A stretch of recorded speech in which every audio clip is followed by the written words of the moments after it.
everybody.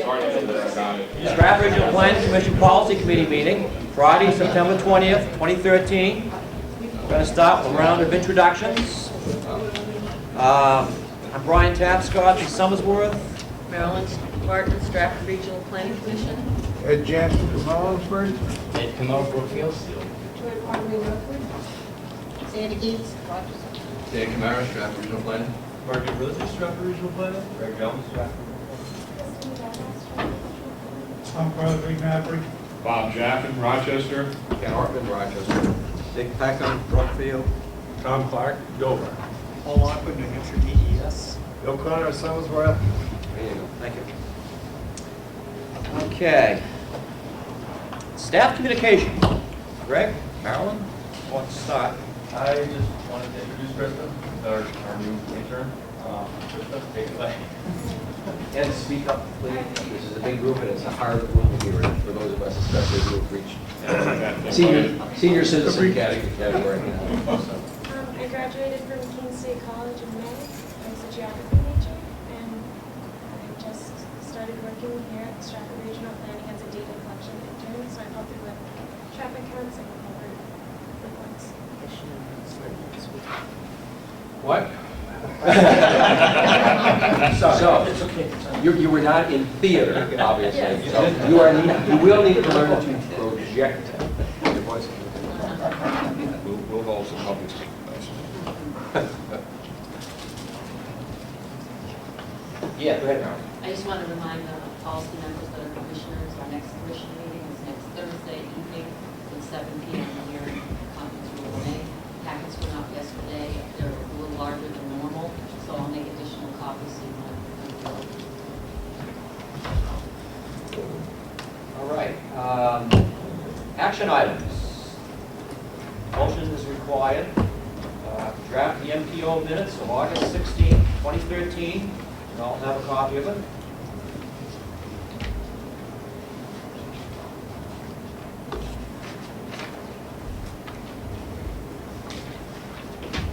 Is there a motion to approve? So moved. Okay. Second. Seconded by Sandy. Discussion?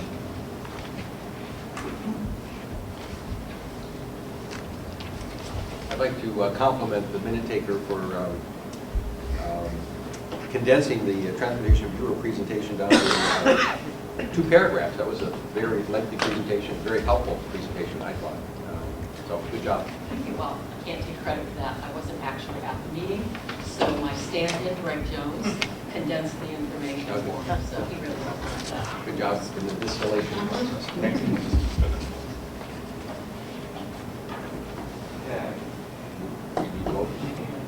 Yes. Something on the agenda. I realized I made a mistake after I sent that out. It should have been July 19th minutes, not August 16th. Had a meeting in August, so I apologize. July 19th July. minutes. It is, that was my mistake. Motion's made and seconded. All in favor, say aye. Aye. Opposed? Abstained? Abstain. Okay, Crosby abstained. All right. Discussion item. Exit 10 update, Mark. All right. Did a good presentation, by the way. Oh, thank you. I think most folks here were actually at the presentation, which in Sommersworth the other night. Thought it went really well. We had a really good turnout, best I've seen at a GACIT hearing. I think Councilor Van Ostrom really got the message about Exit 10 and some of the other needs across the state, specifically revenue needs for transportation, which I think is the #1 need in New Hampshire as far as transportation goes. I wanted to quickly run through, I'm sure folks have seen this, but this is the handout we had created for the rationale for Exit 10 and the 108 improvements. I guess I should say the 108 improvements have been included in the draft 10-year plan, which we're really happy about. They're going to be doing complete streets enhancements with bus pullouts, sidewalks where appropriate. And I think in general, just making it a little bit easier for people who aren't just driving vehicles to use the area. I think that's important. There's a lot of transit users on the route. There are a lot of healthcare facilities on the route, and providing access to those facilities and safe access to those facilities is really important moving forward. So the Exit 10 project, I'm sure most of you know more about this project or were around the first time it was around, or one of the first times it was around that I do. But in this little map here, we have the B alternative, or B1 alternative, I believe. The idea is that the interchange would be basically on the Dover-Rochester line. It'd be north and south interchange. And New Hampshire DOT would build a new access road that swings over towards 108, crosses into Sommersworth, and makes a connection to Interstate Drive in Sommersworth, which is just south of White House Road and probably about a mile and a half north of Blackwater Road in Sommersworth. This was the preferred alternative. From what I understand, there may be some issues with development, some subdivisions going on in Rochester, and there are still a lot of wetland issues. There has been, what was it? In 2003, they did a study. I think it was the environmental assessment study. And once again, this was the preferred alternative, but there is an awful lot of wet areas that this project would need to go through. So I think they need to go back and reevaluate that. So the purpose of the project is really to start addressing the congestion and safety issues on 108. 108 is a primary commuter route for a lot of folks in the region.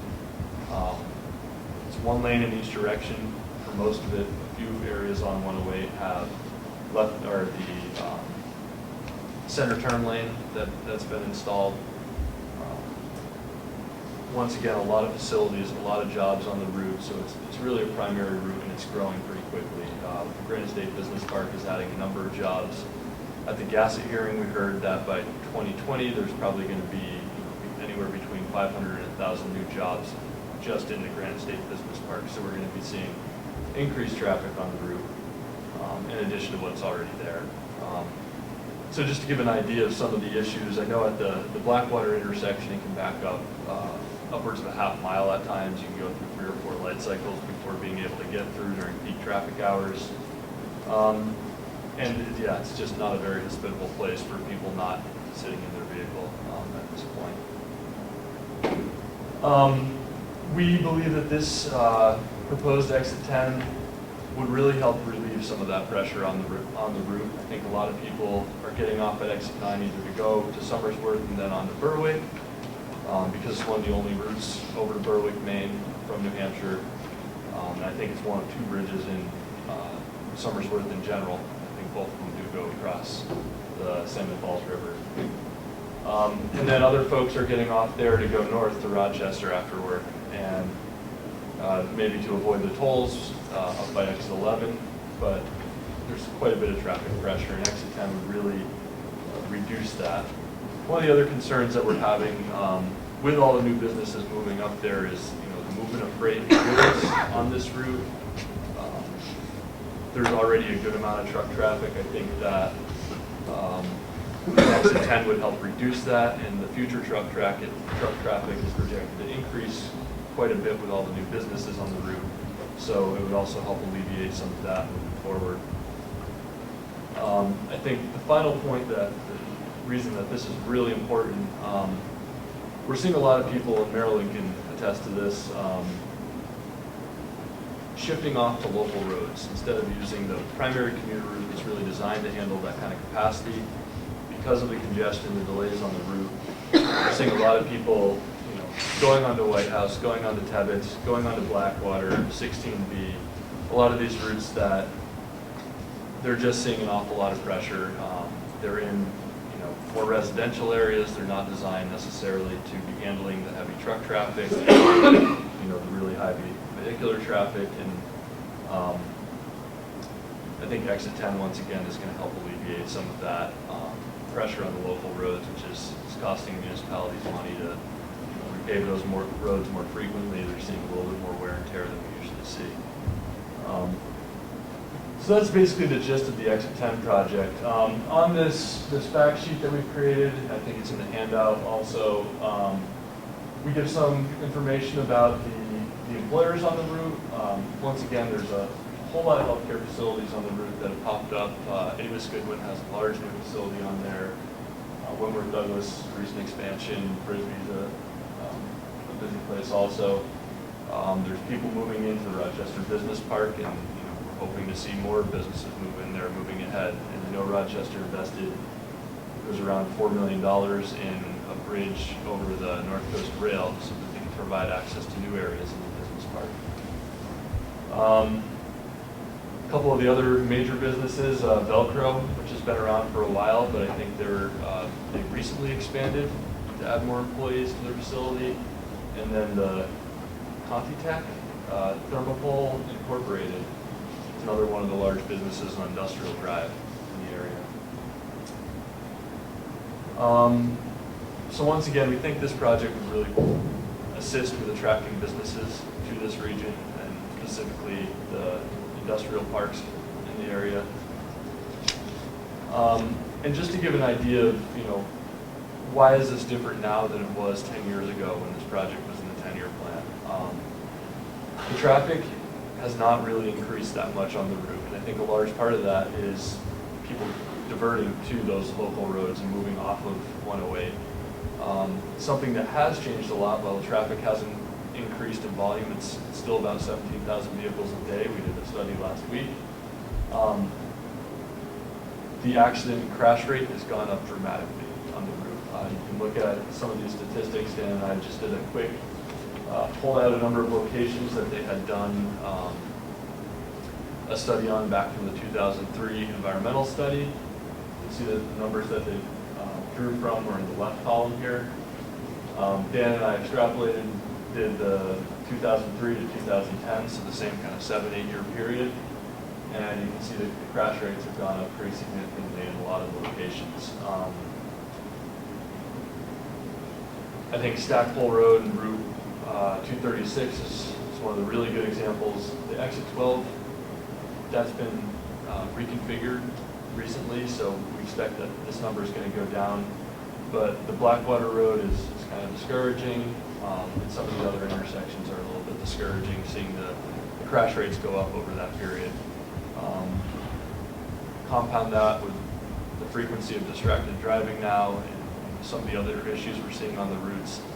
I think it's really time that this project happens so we can relieve some of those issues. And again, I guess, the last point, already discussed it briefly here, but Coast's busiest route is on is Route 2, which runs from Rochester down to Portsmouth along Route 108. This bus is filled up almost every single run of the day. They're extremely busy on this route now, and from riding on 108, you have people just waiting on the side of the road on this busy highway. There's no shelters in a lot of the locations. There's no sidewalks. There's handicapped folks that are disabled folks that are using the service, and they're literally just on the side of the road. And to get anywhere once they get off the bus, they need to be going on the side of the road, and it's really not conducive to pedestrians, bikes, and people, I guess, making the change from the transit mode to the pedestrian mode. So I think there's a lot of good reasons that this project should go ahead or should be included in the 10-year plan. There are some significant issues with it still. The biggest one we already talked about being funding. The Turnpike program does not have the funding that it needs to even finish the Dover side of the Little Bay Bridge project right now. I think they have $530 million of program projects or almost wish list projects in the 10-year plan that are unfunded. This is something that we need to address before this problem, or I think before we're going to see this happen, a project like this happen. Fortunately, Councilor Van Osteren was, I think, convinced at the GACIT hearing that this is a project of high importance. It's something that our region's been talking about and going back and forth on for 20 years now, maybe more. And he understands that it's a priority for the region. So I think we did a good job in the GACIT hearing, and I hope to see this project included in the 10-year plan. Hopefully funding becomes available so we can implement it. That's my spiel for the exit 10 improvement. When is the next GACIT hearings? I got the list at home, but I don't have it, and where? When and where? Yeah, I actually pulled that up. So I was wondering myself, the only other GACIT hearing we have in this region, despite having 4 representatives on the executive council, is Councilor Burton from District 1. He's basically a map up here. Ray Burton is the counselor for all this orange stuff, all these orange communities. So 2/3 of the state, 1/3 of the population probably. His next meeting, and he's a representative for Brookfield, Wakefield, New Durham, and Milton. It will be in Wakefield at 10 a.m. on September 26th. So Town Hall on September 26th in Wakefield. A couple of other opportunities that aren't, I guess, aren't in our region, but the counselors still represent our region. I believe that Councilor Sununu, he may have had, I think in October, oh yeah, here we go. October 16th in Portsmouth at the Exit 3 C&J Terminal Park and Ride area. He's going to be holding one of his GACIT hearings at 7 p.m. This would not be a bad GACIT hearing to go to if you want to discuss issues within the Strafford region. I think he's pretty responsive to our requests, and he's a representative for Newmarket. Formerly was a representative for Durham, potentially some of the other communities within our region. And then the last opportunity for GACIT hearings, again, not in our region, but he is one of our representatives, is Councilor Pappas. He's hosting most of his GACIT hearings along the 93 corridor. He represents primarily the Manchester, greater Manchester area, but he will be holding a GACIT hearing in Loudoun on September 30th at 7 p.m. And it looks like he's having a shared meeting with Councilor Pignatelli on the 2nd of October in Bedford. Folks are interested in attending either of those, encourage it. I think it's a good place to go. Jump in. Also, if you're unable to attend a meeting, you can certainly submit something in writing, a letter or an email to Commissioner Clement or Bill Watson, the administrator of Planning and Community Assistance at DOT. We can certainly get you contact information and addresses if you need to send in a letter or an email. There is a specific point of contact for this project. If you look at your literature, you'll find it. I'm sorry? If you look at your literature, there is a specific point of contact that should go to. Oh, for the GACIT. Yep, yep. Pull that up too at the end. I'll do that. Yeah. Okay. Just as a clarification, I don't know if the staff that are here will be able to help me out with this, but there were a couple of times when at the meeting earlier this week, where there was somebody had made a comment about the fact that, or was frustrated that we had not prioritized the Exit 10 project. And it may be just sort of what comes along with old age, but I'm drawing a blank in terms of remembering. I remember a lot of discussions around how we were going to score and projects of that sort happening around this table in this place. But I don't remember discussions of Exit 10. Am I just spacing it, or? I can specifically feel that, and I did not want to throw DOT under the bus at the GACIT hearing. DOT specifically told us not to score turnpike projects. We understood the issue, so we scored the alternative, which we thought could be funded outside of the turnpike program, which ended up being our top priority for the region. So at this group level, Yeah. We did not have discussions that included exit 10. Am I correct in that? We did not have discussions. Dan and I did score the project. We scored all of the projects that we had on our comprehensive list, made sure we had the whole lot scored. Exit 10 scored well. I think it scored in the high 70s, which would have been one of our top projects in the region. It did not score as well as the Dover side of the Newington-Dover Bridge project, and we thought that was more of a priority just because we want to see it implemented, and we see that as being a choke point and a project that already exists that we want to see happen, regardless of what happens with Exit 10. Exit 10 was, I think we scored 4 projects total. I think Exit 10 was number 2, other than the Dover side of the Newington-Dover Bridge, which, again, was only a priority over it because it's an existing project that we don't want to fall off the 10-year plan. Okay, I appreciate that feedback because I have been involved in the Exit 10 discussion for more years than I care to remember. It seemed to me it would have perked on my radar screen that there was that issue was being discussed. And so unless I missed that meeting, I didn't remember it. So it's helpful to have that clarified, and I appreciate it. And I don't know if Department of Transportation has been going through this new process, the decision lens thing, and all the rest, and we've got turnpike issues and Federal Highway Administration projects and all those kinds of things. So it may have this may have been the perfect storm for that not to have come to our attention. I'm appreciative of those who have made sure that we're talking about it now, but I just didn't want this body to be accused of not having dealt with that issue. We couldn't deal with it because it didn't come to us, and there may have been a variety of reasons why that happened. I just want to be clear about that. Thank you. I think at DOT, they see the federal aid program, which is the federal funding that they get, and the turnpike program as 2 pretty distinct entities. The turnpike program is state funding. They have a lot more within the turnpike system. They have more flexibility of what they end up funding. And it's somewhat independent from the federal process, just because there's none of those strings attached to it.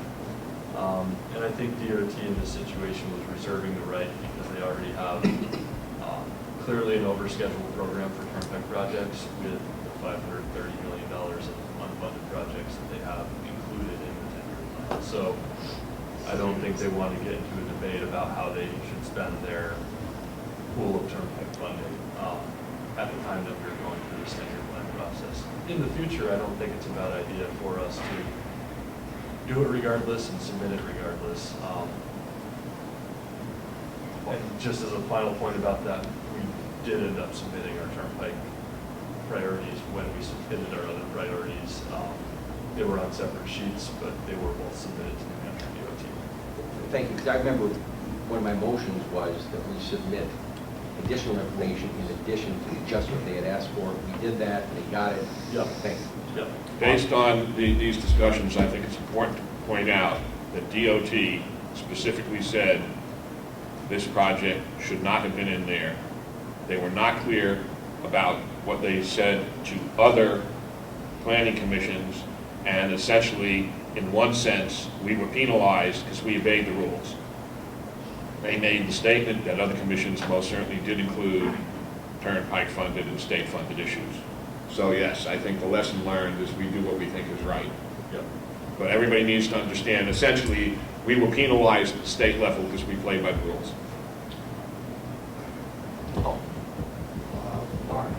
Under your quick facts, Yep. under major businesses, I think we should also highlight that we have 2 military installations, one on 108, and then we have one on Blackwater Road. I think we should throw that into the mix. I actually did not know that we had, well, I guess you do know about the one on 108, but That's the new one, yeah. That might be advantageous. The one down on 108, and in Blackwater Road. Yep. Okay. Mr. Chair, can I just make one other comment? And I'm representing the city of Rochester, and I advocated for the Exit 10 program project, and I still do. But I also think that we need to be thoughtful about the fact that we are in a situation where we have many fewer funds available than we do needs in this area. These are not wants, they're needs in this area.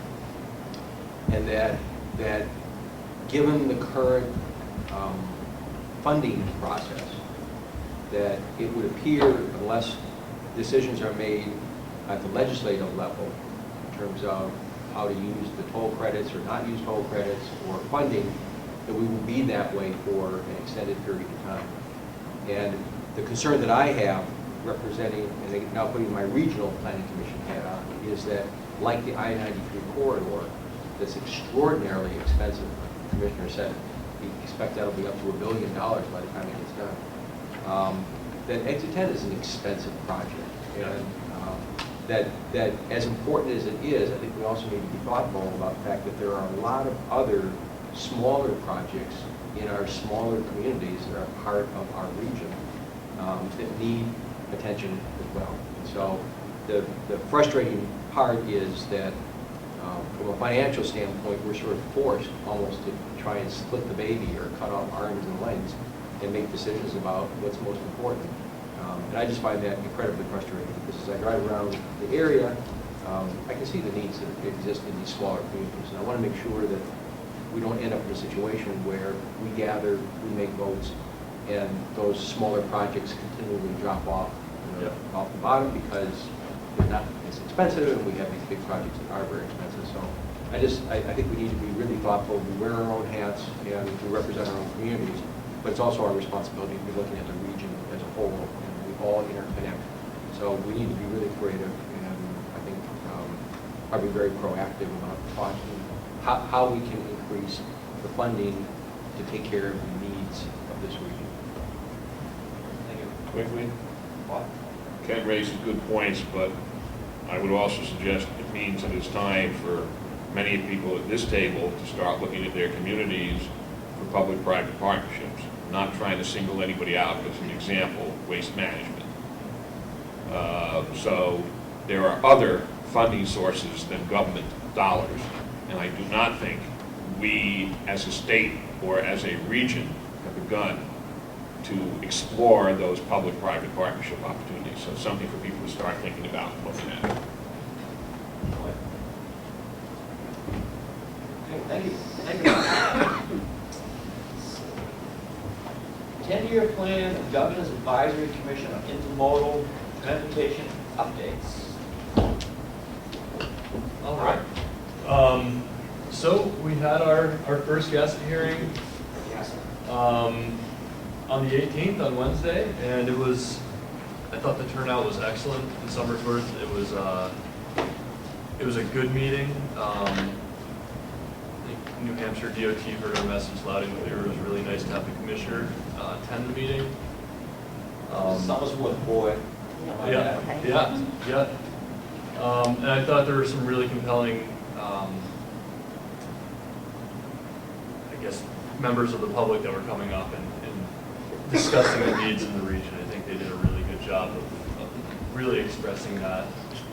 I think it was balanced nicely between Exit 10, some of the other projects, and then some of the transit issues and some of just the, I guess, demographic issues that we have in our region with folks aging in place, and transportation needs and the needs to be able to access services. So I thought that folks did a really good job all the way around about the message that we gave to Councilor Van Ostrand. So I know a lot of folks have seen this presentation already, so I'm going to run through it pretty quickly, but this is the presentation we talked about at the GACIT hearing. Went over the 10-year plan, and for those who don't know, the 10-year plan is a list of projects for the next 10 years. It can change annually too. It can, yeah. It lists out our projects. It has schedules for projects. It has funding sources for projects. It's not just highway. It also has rail, air, and I think it should have, or has rail, transit. I don't think it has any marine at this point, but That is correct. it's something that in the future I think New Hampshire needs to think about. Over the last few cycles of the 10-year plan, New Hampshire DOT and the regional planning commissions have worked really hard to make the plan more realistic. I think Commissioner Clement said that in the mid-2000s, the plan was really a 35-year plan and not a 10-year plan. That was unrealistic, so they wanted to get back to basics. A lot of projects dropped off in the last few cycles, and this is the first cycle since I've been here that we were actually adding projects to the plan, which is refreshing. By some of the RSAs in New Hampshire, this plan needs to be updated every 2 years, and we're in that cycle, and we're hoping that the 10-year plan is going to be approved at the end of June next year by the legislature.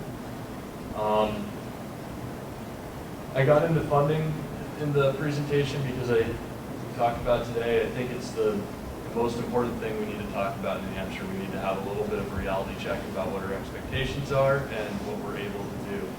And I do not envy New Hampshire DOT with the amount of funding that they have and what the expectations are across the state. They have extremely limited state funds in New Hampshire. We haven't had a gas tax increase for 21 years. I think we all know this. It's not indexed to inflation, it's not indexed to gas prices, it's not indexed to reality in any way, and it needs to be addressed. This past year, Commissioner Clement did a really good job, I thought, of going around and making the case for DOT to get more funding. Unfortunately, in the legislature, both in the House and the Senate, they were not able to get something done. I think that's going to be one of the hopefully top agenda priorities in this next cycle. Something needs to give because New Hampshire roads are going to give, and that's not something we can afford to have happen economically or for safety or any of those other reasons. Strafford Region's share of the funding over the 10-year period, New Hampshire DOT indicated that it was $53 million. At Strafford, we don't necessarily think that calculation was done. We are the lowest in the state, and it's calculated by population in lane miles, which would put us about 4th in the state for funding. So we have some work to do in New Hampshire DOT moving ahead to figure that out. We've had a few discussions with them. I didn't want to bring it up in the meeting and make a big stink about it, but there is an issue with what we're being allocated. I think they consider some of the turnpike funding almost an additional allocation, but it's not. It's different. We're paying for the turnpike system in this region. We talked about the turnpike system. Turnpike system brings in about $120 million annually. I think our 2 toll booths make up about 14% to 20% of that total, $120 million. And so right off the bat, there's about $90 million that goes off other things. Past debts is $40 million. State police, preservation, maintenance, and toll collection make up about $60 million, $50 million. That leaves us with about $35 million a year to do everything that we need to do on the turnpike system. We had a toll increase in, I think, the mid-2000s, late 2000s. This needs to happen again so that we can complete projects that we have programmed and add projects to this. So what are the revenues for? The revenues, they're for 2 things. The 12-cent increase would have made it possible for us to maintain and preserve our paving, our bridge maintenance, those types of things, guardrail. And that was what was discussed in the legislature last year, 12-cent increase in the gas tax. That only gives us 1/2 of what we need, or not necessarily 1/2, but that's only half of the equation. There's also the funding for transportation improvements, and at this point, there's very limited funding for that. We certainly don't have enough funding to do both, so we're falling behind on maintenance, and we're not getting the improvements we need in the transportation system. So we're getting a double hit here without, we need to pay for the assets that we own. These are a public good, and something needs to happen or expectations need to change. We talked about the turnpike funding. I got into a little bit of the New Hampshire DOT, the commissioner's presentation that he went through with the funding, talking about, what are we costing ourselves? Well, annually, just because of deteriorated roads, we're paying $320 per person for what's a car. That's a lot of money. That's more than a lot of the states in the country. The New England states are paying more in general because we have harsher winters, frosties, things like that. But a big part of it is because our roads are in poor condition. I got into the cost of maintaining roads. Commissioner Clement said a fairly good condition road costs about $50,000 per mile to keep up in that good condition. If we let the road fail, it costs closer to $1 million a mile. That's a huge increase in funding. It's something that we can't afford, and so I think that pushing off that maintenance, pushing off these improvements, it's only going to cost us more down the road, and we're going to have some really tough choices to make in the future if we don't do something today. And again, today, 37% of the roads in New Hampshire are in poor condition, so that's moving up towards that $1,000 or $1 million per mile to maintain those roads. And that number is increasing every year. That's another thing that's important to understand. We're falling behind on our maintenance. I think this past year we did 308 miles of highway preservation and maintenance, the repaving, that type of thing. We really need to be doing about 500 miles a year just to keep up with where we are. To hold that at 37%, we need to do 500. To make ground on that, we need to do more than 500 a year. Talked about red list bridges. Our region, we've had a lot of bridges rebuilt in the last few years. We had the highest number of highest percentage of red list bridges in the state before the Rochester project happened on the Spalding Turnpike. We had a lot of bridges fixed there. Really happy about that. We still use our roadways, but it's not good enough. We're having more red list bridges added every year than we can take off the list every year, and that's not sustainable. Additionally, there's the 7-year wait for red list bridge funding, or state aid bridge funding. I think a lot of communities, municipally owned bridges, use this funding source to help them repair and maintain their bridges, and 7 years is a long time when your bridge is in a bad condition.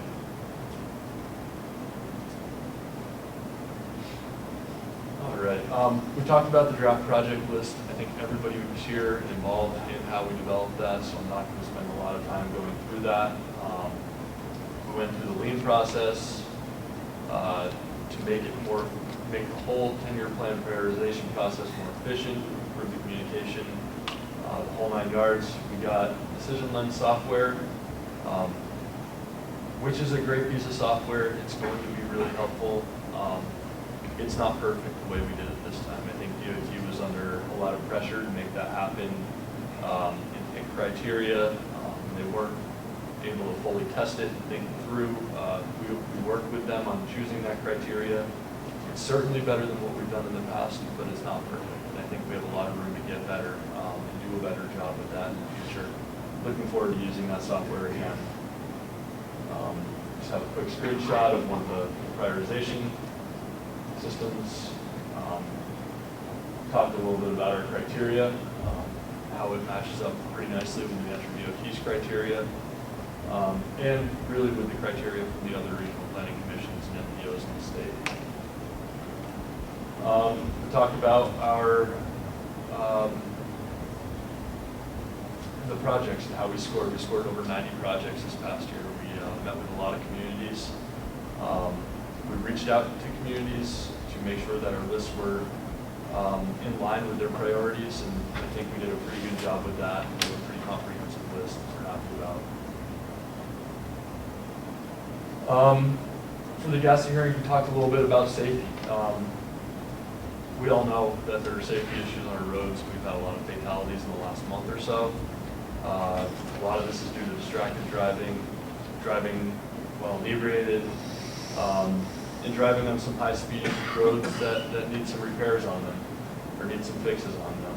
So 29 intersection projects were scored during this process, 35 bridge projects were scored, and 29 livability projects were scored for our prioritization list. So I think we did a pretty good job of covering safety for pedestrians, corridor safety, and just, highway facilities in general. Something I should bring up, I think last week we had a discussion in Lee with the New Hampshire DOT. They're going to be installing rumble strips, centerline rumble strips, I think shoulder rumble strips along the entire stretch of Route 125 from Rochester all the way down towards Manchester and 101. Really excited about that. We're seeing a lot of people again crossing over the center line, going off the shoulder, seeing those issues. And Talking down there from water. yeah, exactly. I had to honk at land my horn for 5 seconds, and somebody was in my lane the other day. That scared me pretty seriously. Talked a lot about alternative modes. Municipalities have a lot of pressure on them right now. I think there's been a lot of downshifting of responsibilities to municipalities to be supporting themselves and be pretty independent. There is not a lot of state support for transit. There's very little direct state support for transit. They do help with grants at times, but I guess it's not quite cutting it. Coast has had to reduce the number of routes to Dover this past year due to lack of funding. They've also been able to start a few routes with some partnerships from the shipyard, I think with Pease. They have some really successful things going on right now, and we're excited to see them keep doing that. But the bottom line is these are really important services. Coast, Wildcat, and C&J are all seeing record numbers of riders. And so I think transit's here to stay, and we need to figure out a way to appropriately fund transit. It's an inexpensive way to get more capacity on our roads using mass transit. It's going to be hard to continue expanding our highway system because we just don't have the money to maintain what we have now, and we really need to think about alternative ways to move people around, make sure folks can access healthcare, access employment, recreation, and services. So transit's not going away. It's something we need to figure out a way to fund appropriately moving forward. One of the things that we're encouraged about with transit is New Hampshire DOT is talking about dedicating a pot of congestion mitigation air quality funding to transit for the purchase of vehicles, and I think Steve Pesci is also advocating for there to be a dedicated pot to supporting rail. We don't support the Downeaster in New Hampshire at all. It's a really valuable service in New Hampshire. Every single run is full, every single day. You can't get on the train anymore without a ticket in hand because you will not get a ticket. Mark, We're- you yep. said DOT's thinking about a pot of money. What does that mean? So at this point, they haven't held a CMAQ round in 4 or 5 years, something too long. They have a lot of money in it. They have a pool of money that's going to expire after 2015 or 2014, one of those fiscal years. So they need to start getting it out to the people who need it. Transit has traditionally been one of the primary applicants for CMAQ funding because it's mitigating congestion and improving air quality in the transit system. New Hampshire DOT is considering setting aside a portion of that on an annual basis for the replacement of transit vehicles. Something that needs to happen. I think Coast and UNH are both and actually C&J has talked about this also, about having to potentially shut down some of their runs because they don't have the vehicles, and the maintenance costs are going way up on these old vehicles. They get a lot of miles on them. So just having a fund available for transit agencies to replace vehicles on a more frequent basis so they're not running them well past their expected life.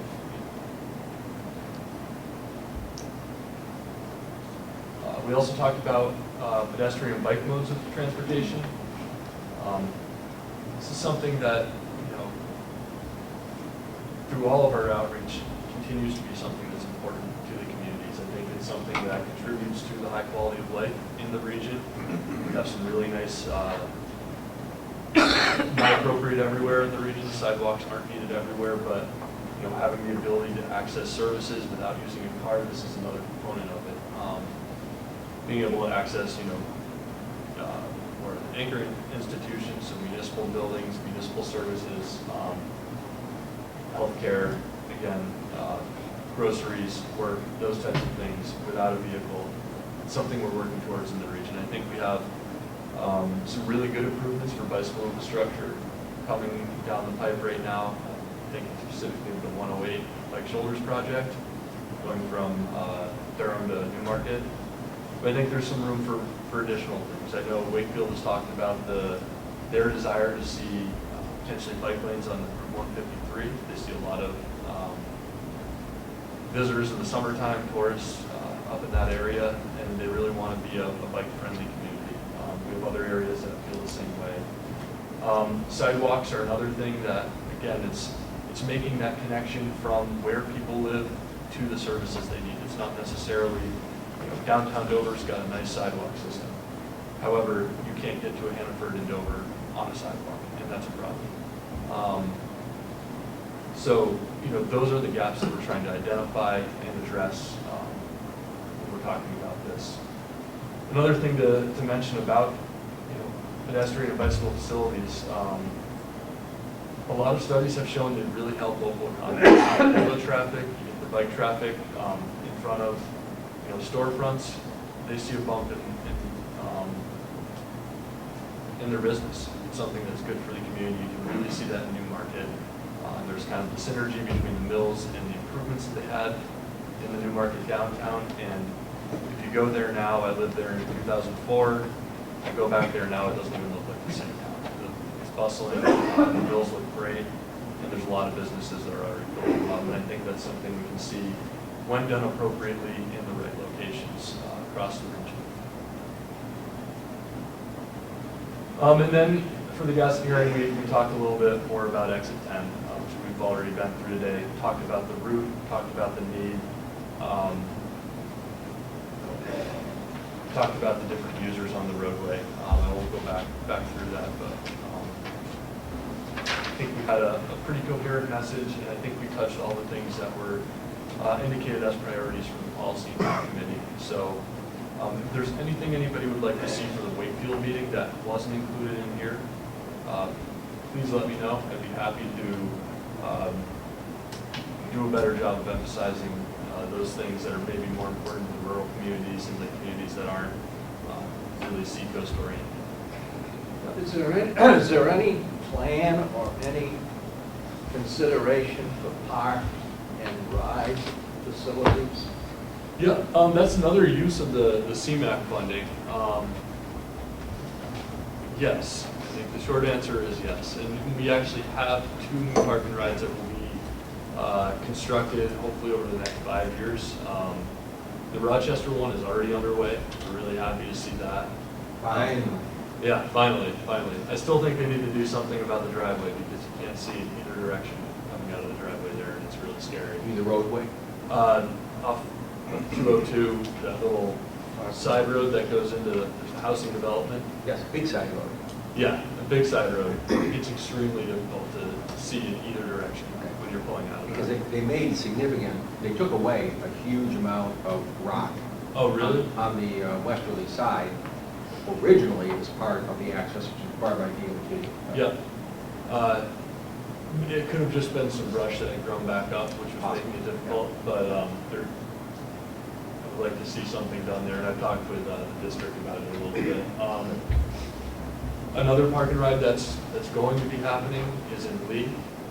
New Hampshire DOT has been working on the engineering for the last, I think, 6 months or so. We've been in discussions with them, but we were actually able to locate a spot kind of adjacent to the Wentworth Douglas facility behind the Walgreens area along the Route 125 part, and we're hoping to see that turn into a park and ride over the next 5 years. Unfortunately, we lost a park and ride in Barrington. He didn't even know about it until after it happened. It already happened, I think a month prior, but that park and ride was an interesting situation. It wasn't on DOT land. It was I'm not sure if it was a handshake agreement or what type of agreement it was between the folks that own the convenience store there and New Hampshire DOT, which owns actually a parcel on the southwest quadrant of that Route 9 125 intersection. So, what's the general store there? Caleb's. Okay, so where the Caleb's general store is, it was down in that area. DOT and them did an exchange for parking, so the parking ride was going to go on the other side, or was on the other side, and Caleb's got to use the DOT land. Due to some issues that I'm not entirely familiar with, there was some sort of falling out and some maintenance issues with the parking ride where Barrington wasn't interested in continuing maintenance on the parking ride, so that's no longer there. We will be looking for another location somewhere in that area, but we have heard from Barrington that they're still not interested. But you're not addressing anything north of this region. We haven't yet focused on anything north of the region. And it only makes sense. You've got two huge companies. Yep.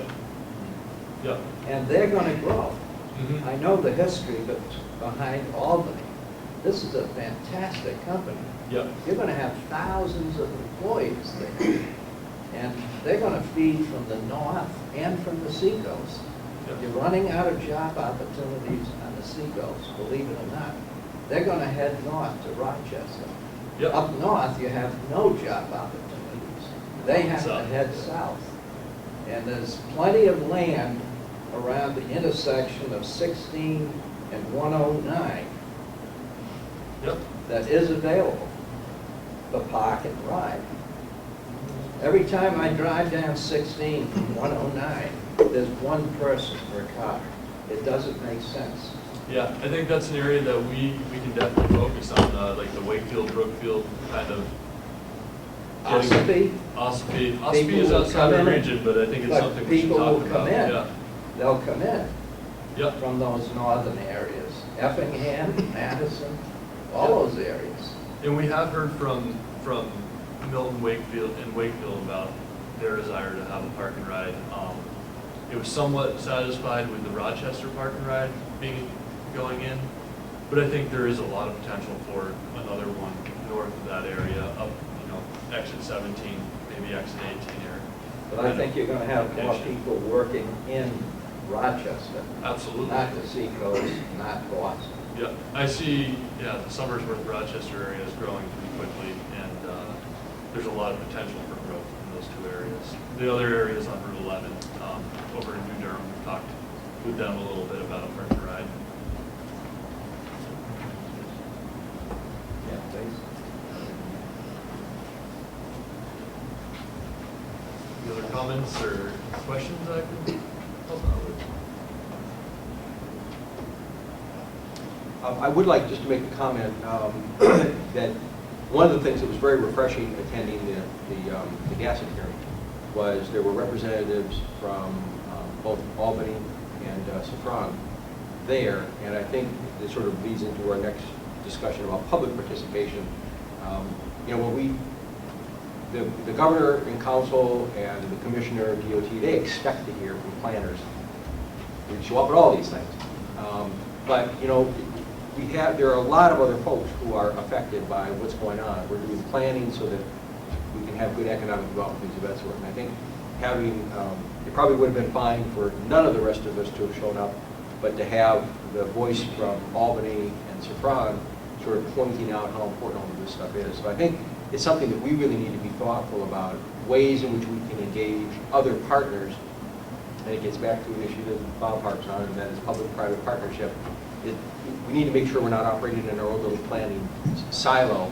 We need to make sure that we engage those other folks who are going to benefit and have an effective enough message that they're willing to take time to come out to meetings like this to let people who will be making the decisions about where the funding comes from and where it goes, so that they hear loud and clearly that from a business and economic development standpoint, a community development standpoint, that it's important to pay attention to these issues. Anything else? Thank you, Mark. Okay, public participation plan update. Marilyn? I just wanted to let everyone know that we've been in the process of updating our public participation plan, and it's going out for public comment beginning September 30th through November 14th. It's a 45-day public comment period. And it will be up for adoption and discussion at our November 15th policy committee meeting. And we've updated it to also include the new technology we've incorporated in our public outreach. Marilyn, what actually is the public participation plan? How's it work? Yeah. How's it implemented? Maybe Mark will help me out a little bit on this. It's a plan that we're required to have to engage the public for their feedback and comments on transportation, how we get their feedback on projects, plans, ideas, kind of incorporates itself into Title VI. Yeah, I think it's pretty closely related, or I think Title VI and environmental justice were actually components of the public participation plan. And really, Federal Highways wanted to see our strategy and ensure that we had a strategy for reaching out to the public, and we weren't doing things kind of, again, isolated, off on our own, making decisions about how transportation should work. I think it lays out the current methodologies that we're using to reach out, and also provides us some guidance for the future of how we want to enhance our public participation, allow more opportunities to engage the public, and really, I guess, provides us with a little bit of a framework for and a reminder for the public we're representing the public, and we need to do a good job of reaching out to them. All right. And there will also be a presentation. November meeting? Yes. Okay, thank you. Project update. Mark? All right, and I'm sure everybody's heard about this also, but if not, on September 6th, we found out we were awarded the Tiger Grant for making improvements to the North Coast Rail line. So improvements basically consist of upgrading about 40 miles of rail. So it's upgraded to national freight standards. It can hold 286,000 pounds of freight.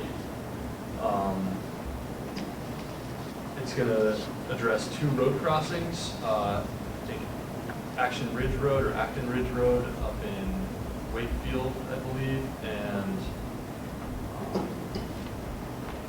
one other rail crossing. I think it might be over 16. I'm not entirely sure. I know that the Sommersworth crossing right by the downtown bridge that goes into Berwick is also being addressed. I think that might be outside of this Tiger Grant, actually. Oh, I know where it is. It's the second road crossing is mill number 1 down in Sommersworth, so a second crossing in Sommersworth. So along with that, this project is also going towards upgrading or making improvements to an area that's been washed out for about 20 years. It's been washed out since 1993, just north of the Ospey Aggregate Spur. So when you're going up 16 and it crosses the road and they have the big aggregate area, just north of there, it had washed out, but there's apparently a good amount of industrial land there, and there's a new, I think it's a natural gas company that's moving in and wants to move freight along that line. So we're excited about that. It's moving, or it's allowing some economic growth and economic opportunities in the North Country, which is really important to the North Country, and it's also, it provides us with the potential for future rail along that entire rail corridor. So it passes right through the Granite State Industrial Park. It passes through a number of Sommersworth's industrial parks, and I think in Milton it goes through another industrial park. So I think there's a lot of good things that can come out of this. I think this is a first step in really making improvements to the North Coast line.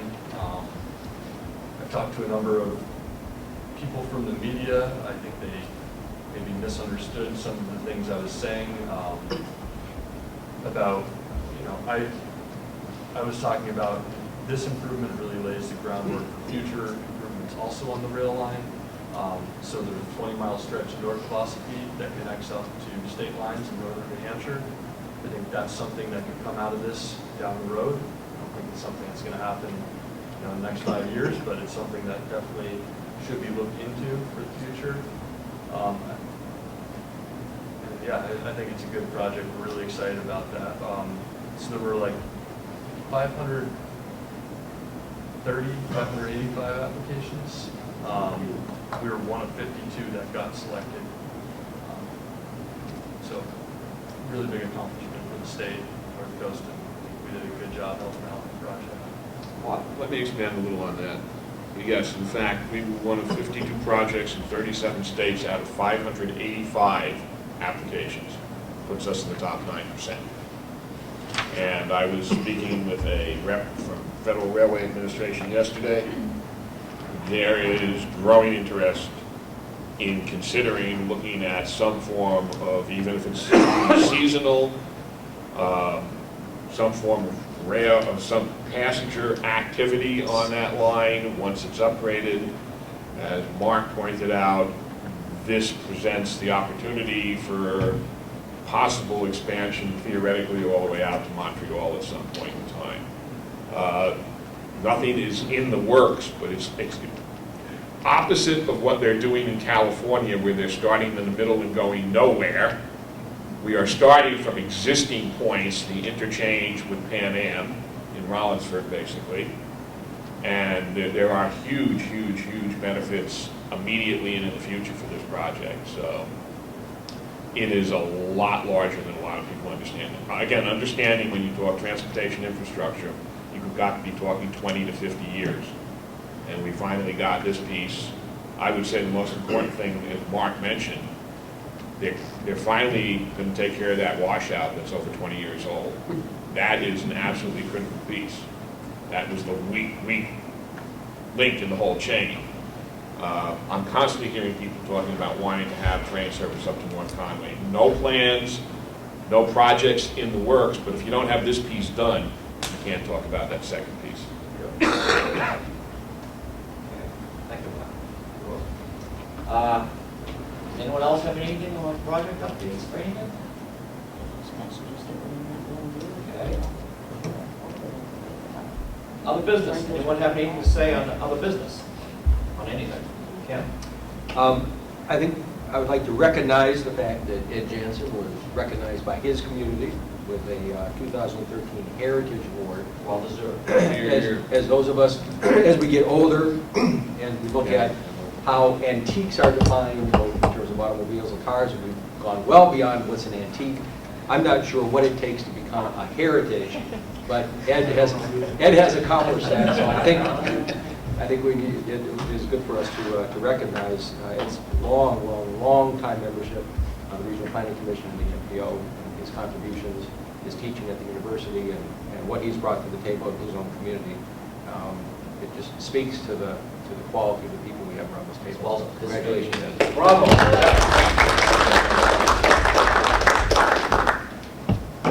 Okay. Anything else? Citizens, oh, go ahead. Well, we're talking about funding for highways and so forth. In Rollinsford, we don't really have, we got less than 3 miles of state highway to it, and it's in pretty good shape because it was upgraded a year or so ago.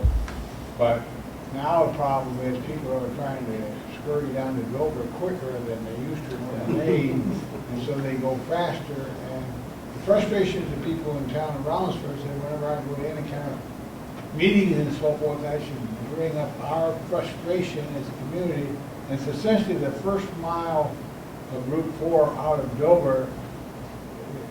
That's where we unfortunately had an accident that killed a bride in the last couple of months there and so forth in Minnesota.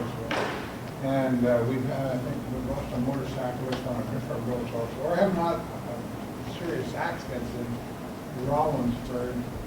And when we upgraded that road 2 or 3 years ago, when we had the hearings, the people along there brought out that they thought the speed limit should be reduced. And the engineers tell us, well, given the warrants, there's 12,000 cars a day or something like that, but that doesn't meet the needs to lower the speed limit. But where that person was killed, it was on a curve, and it's clearly marked both ways, no passing and so forth. And of course, people do that anyhow, and that one was a combination of liquor and drugs and so forth. What I read the paper, so I'm not giving you anything new. But it's a serious problem. But we have Old Mill Lane that comes in right on that curve, and I talked to the residents on that road, and they say every morning when they're trying to get out and so forth, they feel they're taking their life in their hands, just trying to enter and so forth. But our frustration is, how do we get through to engineers on the state that at least the first mile east of Dover should be reduced? Well, the people want reduced 20 miles. I realize that's not going to happen. It should be reduced at least 10 miles an hour down to 45, like when I go to Northwood and stuff like that. But we're a small town, and it doesn't really fit into this GACIT hearing and stuff and so forth, but there's got to be some way. So I was sitting here thinking, the one thing that regional planning, other planners, which we don't have full-time people around so to do this with, we'd really be able to talk to these engineers. If we took 1 mile of road and reduced it 10 miles, how many minutes is that going to add to the average person passing through Rollinsford per day? That's some numbers or something. And we had some people in town also say, well, we're not getting much out of regional planning. If you do give us a little information from regional planning that would help address issues that people are really concerned about, and tell us how we can get through to people at the state, Division 6, whoever makes the decisions about warrants for the speed and so forth. We think we have a unique mile there that needs to be considered, and just general warrants for the state are not necessarily what should be considered, and we really feel that really needs to be investigated. So. And it won't cost much money. That's the one great thing, is that if you have to change a few speed signs, and we have the police that are ready to but anyhow, that's our frustration. And What's the speed limit now, what, 55? 55. Not fast, it's not, small turnpikes, 55. Yeah, I know. That's why I'm saying 45 to me as a selectman seems a reasonable compromise. The locals want down to the Grange Hall over there, Garrison Players building. They would like that to let down to 35. I don't think the state's going to do that. They need, but there's real safety problems there yet on that section. Yeah, it's hard engineering wise. Bear Road and Yeah. Yellow Road. Bear Road and Old Mill Lane in there, we have a lot of serious accidents. So that's fine. Yeah, just to follow up on that, Ed, I think the line from DOT is going to be that it's not enforceable. Because of the design parameters, that's like a runway. It's just wide and straight, and people, it's difficult to enforce a lower speed limit on that because of the design parameters. It's not straight though there, it's that, Yeah. that sharp curve right.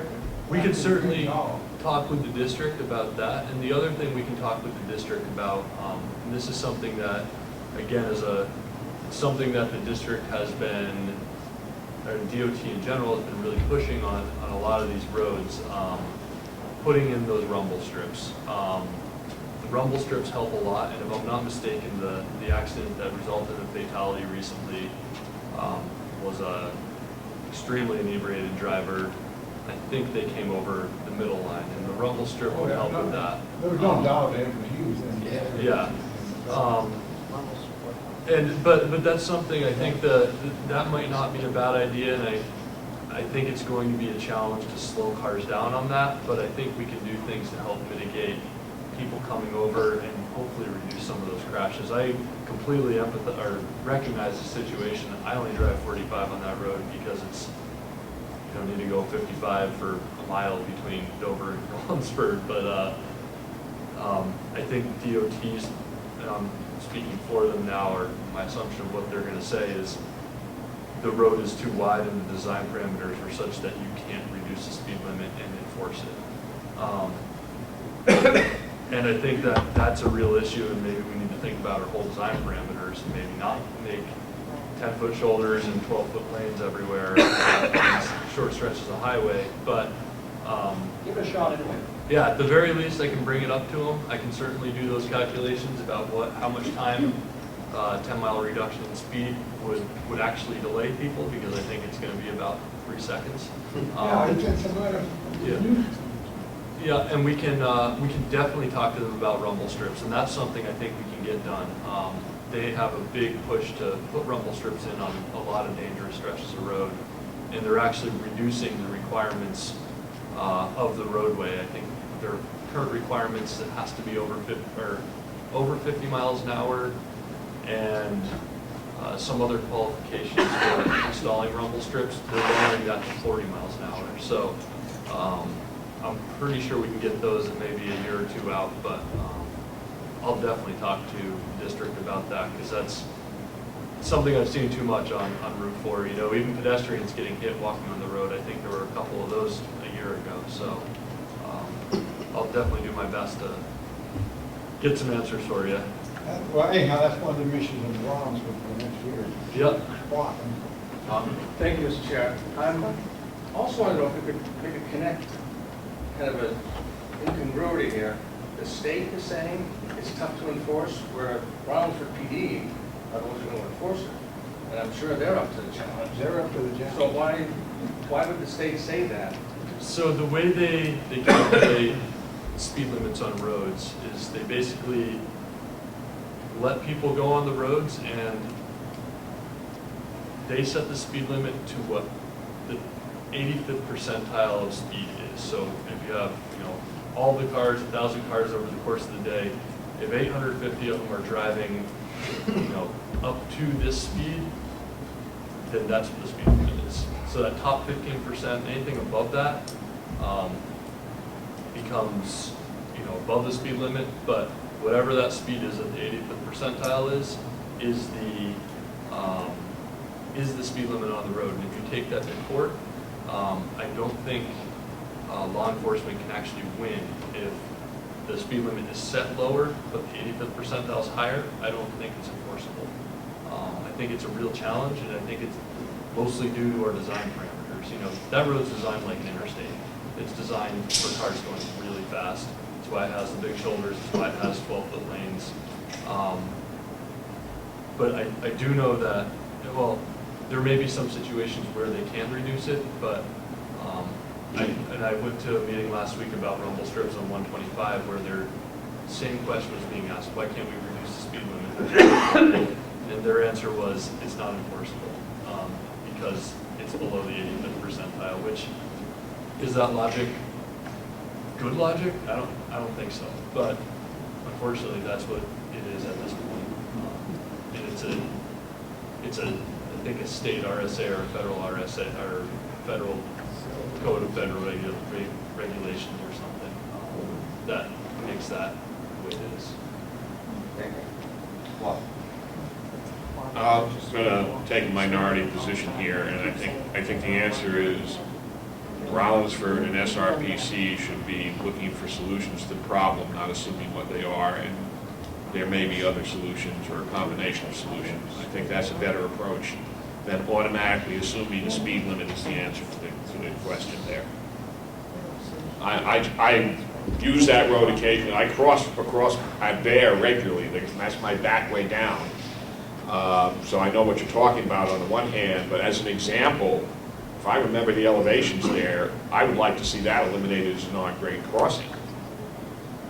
Something should be over, something should be under. But now you're talking right-of-way acquisition, a lot of it. What I'm saying is, I think there should be brought in to the planning commission as beginning to explore solutions to the problem, let us not presume that the speed limit is the correct answer. It may turn out to be. Do not start at that point. That would be my comment on that area. I wouldn't argue with you at all on that. I didn't want that issue. That resolve the issue. Don't start presuming what the answer is. Yeah. That's a good approach. If there's nothing else, scoop down to citizens forum. I don't see any citizens here, so. We're all citizens. Yes, we are, but I mean, So, would you entertain a motion to adjourn? I will. Chair? motion by Ken to adjourn, seconded by I'll second. Bob Jackson. All in favor, say aye. Aye. No one's opposed, I think. I don't believe. Mr. Chairman, Yes. Yeah. We gotta resume our meeting in the other room. Back to that.